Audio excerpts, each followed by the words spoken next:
Pa dakle, evo nas na kraju ili na samom početku nekog novog puta. Prekosutra je referendum o ulasku u Europsku uniju i za sve ovo što smo se ovih godina u biti borili.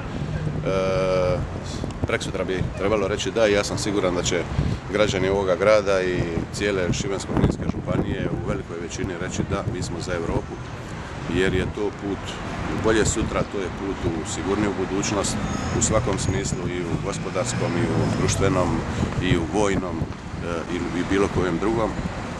Šibensko-kninska županija je učinila dosta upravo na dokazivanju koliko nam može biti bolje ako budemo dio Europe.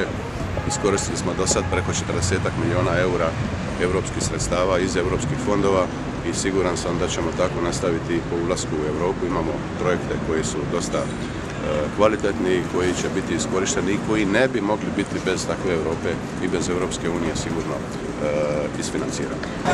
Imat ćemo sigurnost, već slobodu u glavi, što je najvažnije, a drugo, ako možemo raditi, ja više ne radim.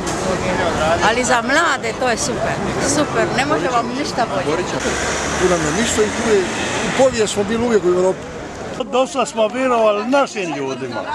Vidim da su naši ljudi šporki, nevaljani, radavi sve sebi, a drugome ništa. I odnijeti. Ali nek ti onda gospodari drugi, pa će to lijepo diliti koliko treba, sve treba. A kad ne znamo sami zapovidati, onda dajmo drugo. I treba glasati za da. Bolje je da smo u velikom grupi nego da smo sami.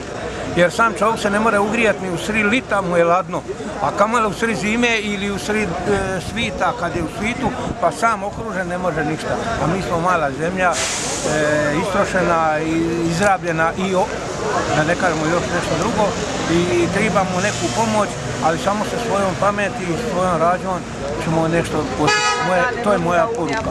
Mislim da kogod je malo promisli da će vidjeti u biti da nema drugog puta, nema alternative koja će donijeti više sigurnosti nego što će donijeti Europa.